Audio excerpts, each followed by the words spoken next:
औद्योगिक नगरी गजरौला को विस्तार देने पर मुरादाबाद विकास प्राधिकरण द्वारा रणनीति तैयार की जा रही है। मुरादाबाद मंडल मुख्यालय द्वारा जारी निर्देशों के अंतर्गत अब मुरादाबाद दिल्ली नेशनल हाईवे पर बसी नगर पालिका परिषद गजरौला को मूर्त रूप देने का काम किया जा रहा है। आपको बता दें कि गजरौला उत्तर प्रदेश में औद्योगिक नगरी के रूप में बरसों से अपनी पहचान बना चुका है। गजरौला की इस बुलंदी को मुरादाबाद विकास प्राधिकरण द्वारा परवान चढ़ाने का काम किया जा रहा है। मुरादाबाद विकास प्राधिकरण के आला अधिकारियों की अगर माने तो आने वाले दिनों में औद्योगिक नगरी गजरौला उत्तर प्रदेश के नक्शे में अलग रूप दिखाई देगी। गजरौला की अगर हम बात करें तो गजरौला में फूड इंडस्ट्री के साथ साथ कई अन्य इंडस्ट्रीज अपने पैर पसार रही है। लोग गजरौला की पृष्ठभूमि और यहाँ की फूड इंडस्ट्रीज का जायका लेने के लिए दूर दूर से गजरौला आ रहे हैं। औद्योगिक नगरी गजरौला गंगा नदी के किनारे और धर्म नगरी ब्रजघाट के नज़दीक होने के चलते पहले से ही जानी और पहचानी जाती थी, लेकिन इन दोनों में सबसे अधिक पहचान फूड इंडस्ट्री के द्वारा गजरौला को मिलती दिखाई दे रही है। गजरौला मुरादाबाद विकास प्राधिकरण द्वारा औद्योगिक नगरी गजरौला को अब नया लुक देने के लिए अपनी तैयारी कर रहा है। इस औद्योगिक नगरी में खूबसूरत पार्क, ऑडिटोरियम के साथ साथ और किसानों के लिए हाट बाजार स्थापित करने पर तैयारी की जा रही है, जहां पर अमरोहा और उसके आसपास के इलाकों के किसान और हस्तशिल्पी कारीगर अपनी पहचान को आगे बढ़ाने का काम करेंगे। मंडल आयुक्त आंजनेय कुमार सिंह द्वारा कहा गया कि हम गजरौला में व्यापारिक हब को मजबूत करने जा रहे हैं और कई ऐसे आयाम स्थापित करने जा रहे हैं जिनके द्वारा गजरौला औद्योगिक नगरी के रूप में हस्तशिल्प कारीगरी और फूड इंडस्ट्री के रूप में जाना जाए। यहाँ पर मैकडॉनल्ड्स, हल्दीराम, बीकानेर वाला, KFC और कई फूड कंपनी गजरौला की पहचान फूड इंडस्ट्रीज के रूप में कराने का काम कर रही हैं।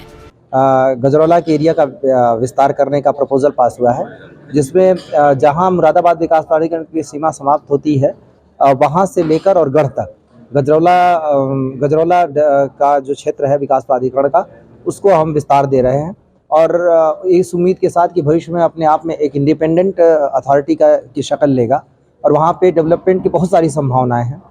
इसके साथ ही जो DM अमरोहा के प्रस्ताव पर वहाँ पर जो ग्राम समाज की ज़मीन अवेलेबल कराई जाएगी, वहाँ आर्टिजन्स के लिए मुरादाबाद विकास प्राधिकरण ने सहमत दी है कि हम एक जो उनके डिस्प्ले के लिए एक पूरा शॉप्स का निर्माण करेंगे, जहाँ पे वो अपने चीज़ों का डिस्प्ले भी कर सकेंगे और एक तरीके से शोरूम जैसा वहाँ पे डेवलप करेंगे।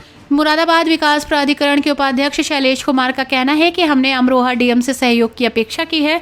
हमें पूरी उम्मीद है कि गजरौला के विकास में उनका सहयोग हमें जरूर प्राप्त होगा। जल्द ही मुरादाबाद विकास प्राधिकरण द्वारा औद्योगिक नगरी गजरौला में किसानों के लिए हाट बाजार, हस्तशिल्प कारीगरों के लिए हस्तशिल्प बाजार की स्थापना करने पर तैयारियों को किया जाएगा। आने का निर्णय लिया गया है। इसमें मुरादाबाद विकास प्राधिकरण की जो पूर्व सीमा थी उसको पहले से ही जो है मुंडा पांडे से लेकर के अमरोहा जिले के आंशिक हिस्से तक पहले ही बढ़ाया गया था।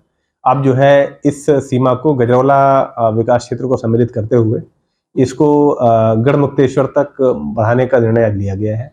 इसमें जो गजरौला विकास क्षेत्र है जो कि मुरादाबाद विकास प्राधिकरण के अंतर्गत ही आता है, उसमें जो है करीब करीब 98 नए गाँवों को सम्मिलित किया गया है और कुल मिलाकर के 233 वर्ग किलोमीटर का नया क्षेत्र जो है वो मुरादाबाद विकास प्राधिकरण में जुड़ेगा। इसका मूल उद्देश्य ये है कि इस क्षेत्र में जो कि सड़क के मेन हमारा जो नेशनल हाईवे 9 है उसके दोनों तरफ काफ़ी सारा अनऑथराइज्ड और इरेगुलेटेड डेवलपमेंट देखने को मिल रहा है, तो वहाँ पर जो है एक रेगुलेटेड डेवलपमेंट होगा और कई सारी जो है वहाँ पर परियोजनाएं लाई जा सकती हैं, जिससे कि वहाँ के लोगों की ज़मीनों की कीमत में भी वृद्धि होगी और वहाँ जो स्ट्रक्चर्स आएंगे या जो वहाँ पर गतिविधियाँ होंगी वो ऑथराइज तरीके से आएंगी। कुल मिलाकर औद्योगिक नगरी गजरौला आने वाले दिनों में अपनी पहचान को और बुलंदी पर लेकर जाएगी, क्योंकि मंडल मुख्यालय मुरादाबाद की नज़र अमरोहा पर सीधी दिखाई दे रही है और गजरौला के विकास को पंख लगे, इसी उम्मीद के साथ मुरादाबाद विकास प्राधिकरण भी काम करता दिखाई दे रहा है। सिटी चैनल के लिए गजरौला से हमारे संवाददाता शकील सैफी की रिपोर्ट।